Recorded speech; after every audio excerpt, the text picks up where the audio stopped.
Welcome to Action Island, presented by FanDuel. I'm Maria Marino, and I'm joined by the NBA crew of J Money, Matt Moore, and Gilles Gallant. We're going to work our way around the island as per usual. We'll get a pair of best bets from each of the guys, and the Island Council, yes, that includes the Action Flamingo, will vote on their favorite picks to include in a same game parlay. This is for Pacers Knicks game 2. It's going to be a good one. And just by the way, this is the same group minus Stephen Keach that hit a plus 525 same game parlay on last night's Mavs Thunder game over on Nothing But Bet. But before we get things started, we got to talk about this historical run. Our guy Jalen Brunson is on. So here's a look at the top 5 leaders in points per game in a single postseason since the 1976 merger. The highest mark, I'm sure you have heard of him, Michael Jordan. He had 43.7 in the 1986 playoffs, and it should be noted he did this in 3 games as the Celtics swept the Bulls. Most of the heavy lifting here, game 2, Jordan scored a playoff record, 63 points, but the Celtics still prevailed. Now, the second most playoff points per game since the merger belongs to Hakeem Olajuwon in 1988 with 37.5 points per game across 4 games. Don't you just love this history lesson and all this classic footage? And for number 3 on this list, we actually fast forward to 2017 MVP Russell Westbrook, 37.4 points per game. And as was the case for much of this season, he put up historical numbers. Didn't matter though, James Harden and the Rockets beat the Thunder in 5 games.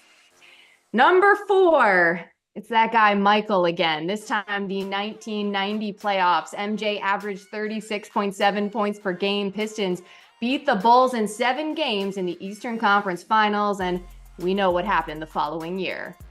And why are we doing this list? Because the 5th most points per game in a single postseason currently belongs to one Jalen Brunson. He is on a tear right now, 36.6 points per game this postseason. All right, guys, we got to put this into perspective. Matt Moore, our Action Network senior writer, I want to go to you on this. Jalen Brunson, I mean, how big is what he's doing right now? Yeah, I mean, it's phenomenal. Look, Brunson has proven that he is an elite playoff performer. Like, he levels up. He's a 16 gamer. I will go ahead and say this. I find Brunson's playoff performances to be better than those of his former teammate / captain / person he was supposed to defer to, Luka Doncic. Jalen's done more in the playoffs. He won that Utah series when Luka was out. He beat the Cavaliers last year. He got them to this round this year versus the Sixers. He's going to get them to the conference finals. Jalen Brunson is the real deal. But I will note, if you take a look at that list, top 4 guys, how many titles we got there? That's a big old 0, which probably tells you something about when you have to carry that much of an offensive load, it doesn't bode well for your chances at bringing home the Larry O'Brien. Absolutely. And I alluded to it with Michael. It wasn't until he got a better team around him where he didn't have to carry so much that he found success in the postseason. J Money, I want to go to you on this. What do you make of Brunson? I mean, I like Brunson, but I just want to say, like, my guy he's just one of those guys that gets half of his points from the free throw line. I don't think he's that gonna have that many points without baiting a lot of these fouls. Like, I love NBA basketball, but some of these foul calls is not really basketball in my opinion. So I love Brunson. I love his game, and he's a true baller as well. That's all the more reason why I feel like you don't have to bait the refs to call some of these touchy fouls or like pump faking, and then jumping into the defender getting a foul call. So I'm a fan of just real basketball out there. I feel like he averages probably at least 10 free throws a game. He had 14 in game 1. He had almost the same amount of free throws as the Pacers did for the whole game there. So half of his points comes from free throw points. You know, I have to say, I feel like you're spot on with that. I couldn't agree with you more. As much as I respect Jalen and what he's able to do, it's not my personal favorite sometimes with the head jerking back and like all of that little ticky-tack stuff. Jill, we're going to talk about Jalen's props tonight specifically in just a minute. But I mean, when you see a 37.5, that means you're a superstar. Yeah, I mean, that's the according to some sports books, they're reporting it as the second highest points line they've ever released. Highest being 38.5 with Steph Curry in that play-in game against the Grizzlies a few years ago. So again, very elite company of where Jalen Brunson is right now based on this recent streak. Fair enough. Well, without further ado, we will start building our same game parlay. But first, I do want to remind everyone, Action Island is presented by FanDuel. Sign up at FanDuel Sportsbook today and get $150 in bonus bets guaranteed when you bet $5 for new users in Arizona, Colorado, Illinois, Indiana, Iowa, Kansas, Kentucky, Louisiana, Maryland, Massachusetts, Michigan, New Jersey, New York, Ohio, Pennsylvania, Tennessee, Virginia, West Virginia, and Wyoming. New users in North Carolina will receive $200 in bonus bets. Terms and conditions apply. Must be 21 plus. Gambling problem? Call 1-800-GAMBLER. As promised, let's get into our best bets for Pacers Knicks. I'm so hyped for this game. J Money, why don't you tip us off with your favorite bets for the evening? For my first bet, I will go with Jalen Brunson over 50.5 points, rebounds, assists. I know that it's super high, but the Brunson burner has been absolutely red hot. Pun intended there as well, man. But I'll tell you this, if he's getting foul calls, there's no way in hell you're going to be able to stop the Knicks. There's no way you're going to be able to stop Brunson as well. Like sometimes it's like you breathe on this guy and he's going to the foul line. So in game one, he had 43 points, 6 rebounds, 6 assists. As long as he's getting those fouls, like I say, it's really hard to stop him and their whole offense as well. So I will ride with him, continue to get those calls. I'll go with Brunson over 50.5 PRA. And then for my second bet, I will go with Isaiah Hartenstein over 9.5 rebounds. We know that there's no Mitchell Robinson in this game. He's going to be out for 6 to 8 weeks. As long as Hartenstein doesn't get into foul trouble and he plays north of 40 minutes in this game, I see him having enough rebound opportunities to go over the 9.5 rebounds tonight. So those are my two plays. All right, a couple of Knicks plays here, very pro Knicks. Let's go ahead and take a vote between the group, and whoever wins, that will be the first leg of our SGP. Let's put it to a vote, guys.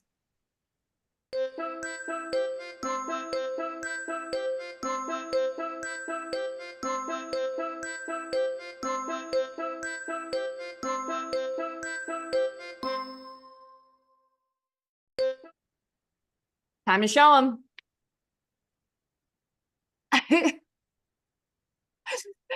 Okay, looks like the winner here, Hartenstein, to get 10 boards basically. And I went contrarian here, so I'll just kind of explain. I went Brunson over on this, and I wouldn't be surprised. Nothing that Brunson does can surprise me anymore. Like, we see these giant lines, and I get it, but like, he's hit this in 4 of 5 games. I wouldn't be surprised at all if he doesn't hit it. I'm just like, I just expect it at this point, but more so, and I want to get your guys' opinion on this. Hartenstein, like, I understand the logic of no Mitch Rob, but I'm not sure that means more Hartenstein. I think it might mean more Precious Achiuwa. And we did see a game last series where there was no Mitch Rob. Precious played 20 minutes, didn't have great production.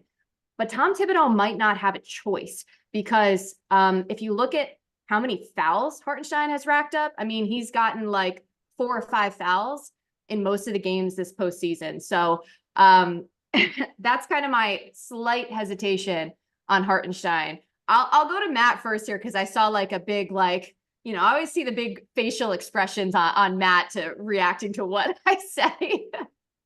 I just love that last year it was Jimmy Butler and now it's Jalen Brunson. You love these guys that step up big time in the playoffs and put on these types of performances, and you're always wanting to ride and believe that anything is possible when you have these types of players. I love it, Maria. It's great. It's good positive energy. No. I will go Hartenstein over the rebounds here because, like, look, maybe Precious is going to play, right? He'll pick up some of Mitch Rob's minutes, but now that you're in the conference finals, or conference semifinals, you start cutting guys out of the rotation more. And for Tibbs, that is a sweet, delicious drug to be able to just not play anything but your starters. Like, he gets to actually just play his guys to the bone until they are dead on the floor. And the fouls issue, though, was a good call. I did notice that he picked up some fouls. I'm kind of expecting a little bit more perimeter defense from the Pacers to try and slow down the three-point attack that they got hurt with in game one, which is going to open up, I think, more of the defensive rebound. Like, the Pacers did a good job on the boards in game one. The Knicks know they can win that battle. So I am kind of expecting a bounce back here from Hartenstein and the Knicks in that department. But the fouls are a good call there. That could wind up sinking this if it doesn't happen. Well, I'm happy for the acknowledgement. I just want to clarify for the record, nothing will compare to my love of Jimmy Butler from last postseason. Fair. It's just not going to happen. Noted. Brunson's great, but as previously mentioned, I'm kind of with Jay on like how we perceive Brunson's game. Matt, you just ranted on, but it's time for you to speak again, apparently. So why don't you give us your best bets for the game? Yeah, all right. I'll go Knicks -4.5 here. So 6 seeds are not great in the second round when they make it out. 6 seeds after the first round, after game one on the road. Okay, that's a complicated trend, right? All I'm saying is 6 seeds after that first game where they can kind of catch you off guard. The Knicks were clearly like, whoa, this team's way faster than the slow Sixers squad that we faced in this last round, and we're kind of caught off guard by it. They'll adjust in this one. So after game one, 6 seeds on the road, 4-15 straight up, 7-12 against the spread. The Knicks are the second best team this season after an ATS loss. They're 25-15. That's awesome after an ATS loss. This line's a little bit of an overreaction. This opened again at 6 and got bet back down. And now the reason all of the money and tickets are on the Pacers after game one, because everybody's like, oh, the Pacers. And we've seen it not move any further. And the reason is we're tracking multiple sharp moves on New York here. That's enough to get me on board with taking Knicks -4.5 at a discounted price. I don't know this line is wildly off, but I do like kind of fading the overreaction to game one. I like the Pacers more in this series than most of my Action Network colleagues did because they're all Knicks fans. But still, I think they get this one. I'll take Knicks -4.5 tonight on the spread. My other one's going to be Pascal Siakam, 4+ assists. In the same game parlay, you can get this -135. That's a really good price on this number. He's over this in 7 of 10 versus New York and 5 of 7 last playoff games overall. The Knicks are going to continue focusing Tyrese Halliburton. As bad as he's been, the Knicks are going to be like, oh, we don't have to worry about him. They're going to keep sending 2 on the ball to try and get the ball out of his hands. The Pacers counter that by getting Siakam in pick and rolls to catch on the roll and then distribute. That means he can kick to those corner shooters.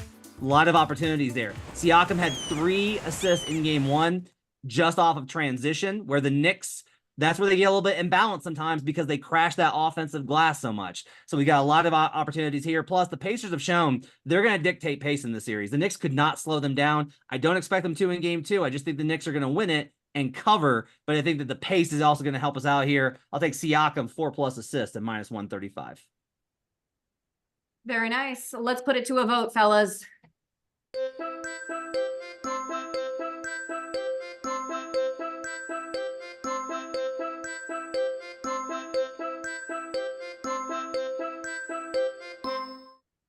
Time to show those ballots.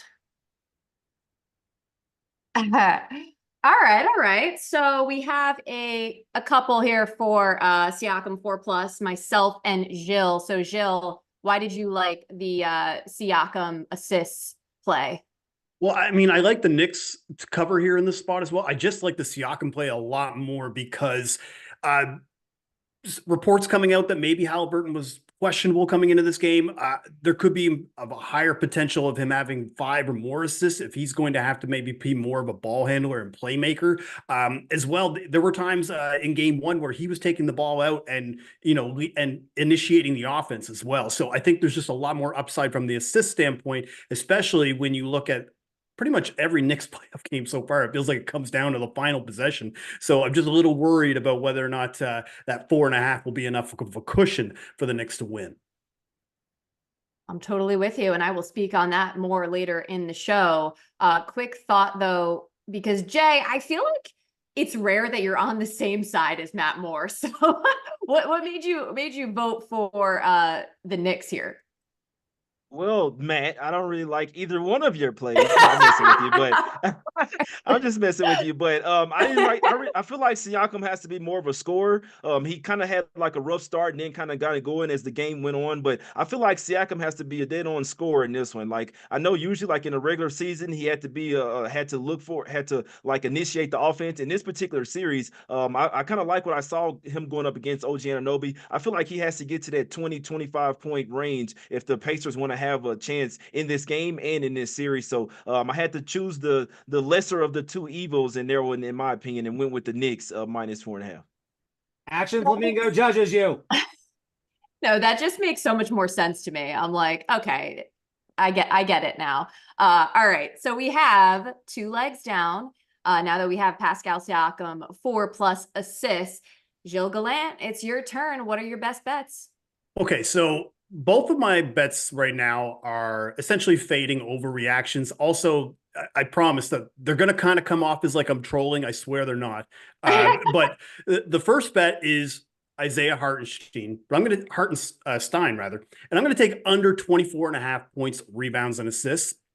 And going back to that overreaction angle, I feel like this is a bit of an overreaction from game 1 because we look at the minutes played. We think of Tom Thibodeau and the rotations. Well, Hartenstein played 36 minutes. That's the most minutes he's played in a game since February 1st.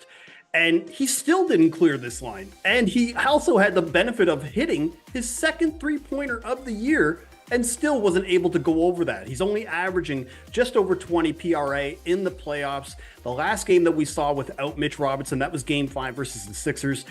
Maria, you alluded to it. Precious Achiuwa saw 20 minutes. I'm not sure if he's going to see 20, but I definitely think he's going to see more than 4 minutes of what we saw in game 1. I think that he'll take over that backup center role. Another factor too, just the Pacers, the way they were using Miles Turner, I think they're going to have him roam around the perimeter a little bit more, get some more 3-point shots up. That could bring Hartenstein out of the paint there, or get him in foul trouble. You alluded to that as well. So that is my first pick, under 24.5 points, rebounds, and assists for Isaiah Hartenstein. Now this next one is a true troll job here because the line to me is just obscene.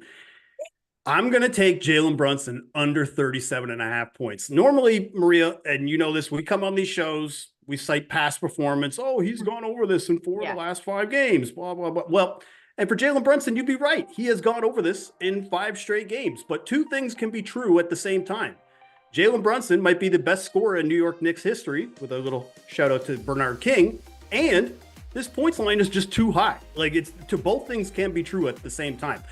In game 1, Brunson, Jay, you alluded to this, scored 43 points. Well, 21 of those 43 points were just in the 4th quarter. Half of his free throw attempts came in the 4th quarter. That usage to me just isn't sustainable. And look, I'm not gonna pretend like Rick Carlisle is the best coach in the NBA, but you know, the Pacers have coaches too. They saw what we saw. They're going to make adjustments. They're going to double him, trap him, get a little bit better on the pick and roll. They're going to do something because they can't just let this guy just walk in and get 40 points on them again. As for the free throws, this is something that I wanted to talk about as well because there were some pretty questionable calls there in the 4th quarter. That kicking the ball call, the moving screen against the Pacers. With the Knicks? No. Look, I suspect the Knicks aren't going to get as friendly of a whistle this time around, which will then directly impact Jalen Brunson's points. So under 37.5 points for Jalen Brunson or under 24.5 points, rebounds, and assists for Hartenstein. Those are your choices. All right, so we have to make a choice here. I personally, I see the case for both of these, but let's go ahead and put it to a vote.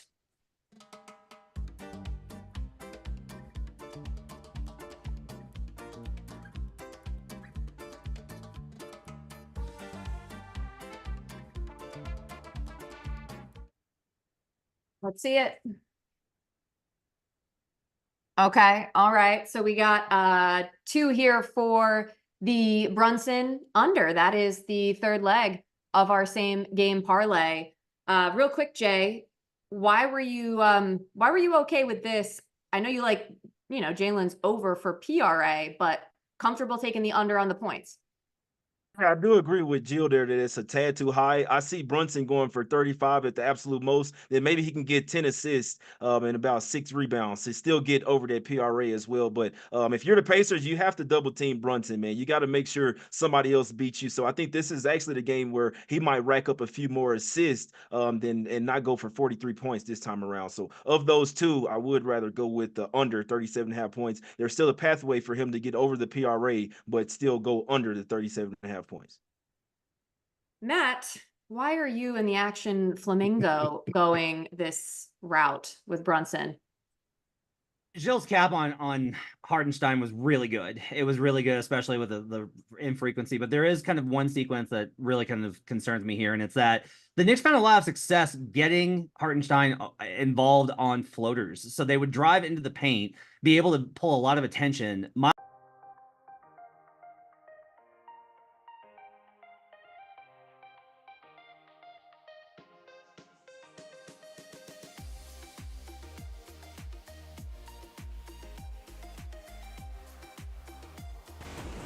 Easy looks for bigs. If you've got that shot, they will be there consistently because guys will not challenge them from that range. Then we're really just kind of only fading assists, which aren't going to be baked into this number as much anyway. So look, I think Gilles' cap was really good, but I lean a little bit more towards the Brunson under. I think the Pacers will probably send a lot more help consistently to try and get anybody else involved. That's probably going to open up some opportunities for other guys, including Isaiah Hartenstein, because the Pacers know that they got to do something about Halliburton. Make anybody else beat you is the only way they're going to be able to try and stay in this game.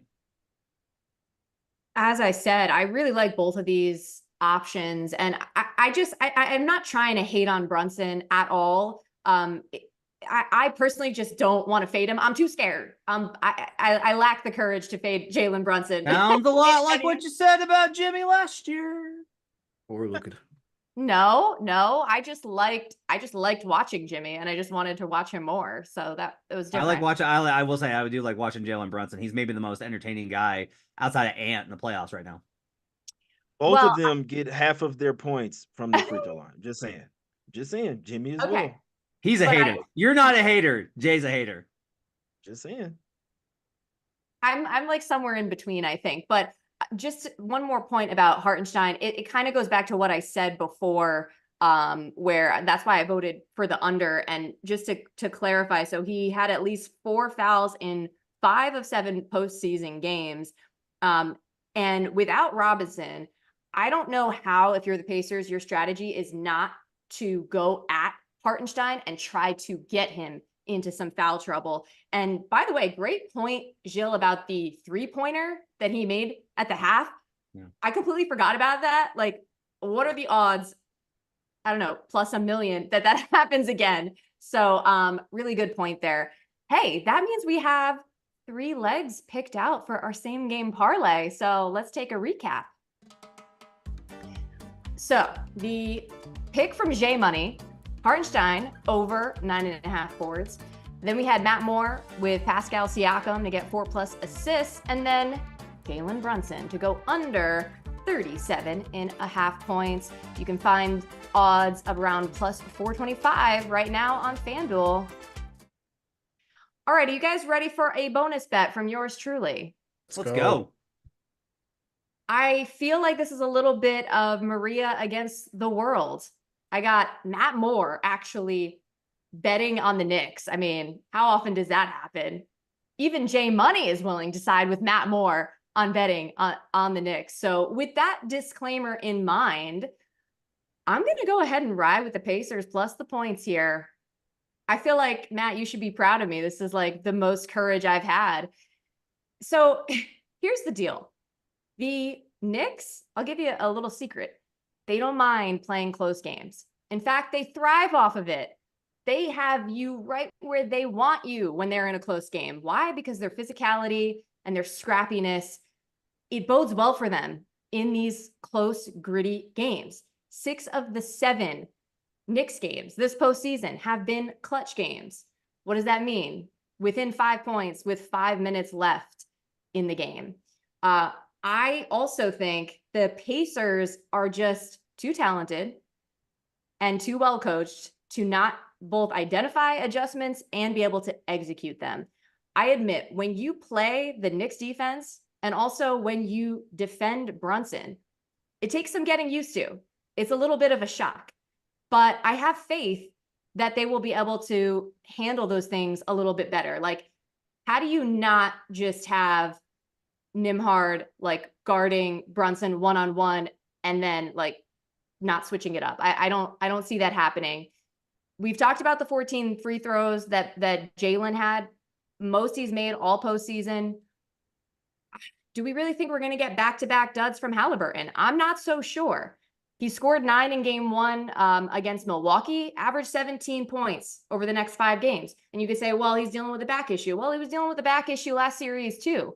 I think Siakam is capable of asserting his will more. So I could just see this being a little too close for comfort, and I am willing to ride with the Pacers plus the points.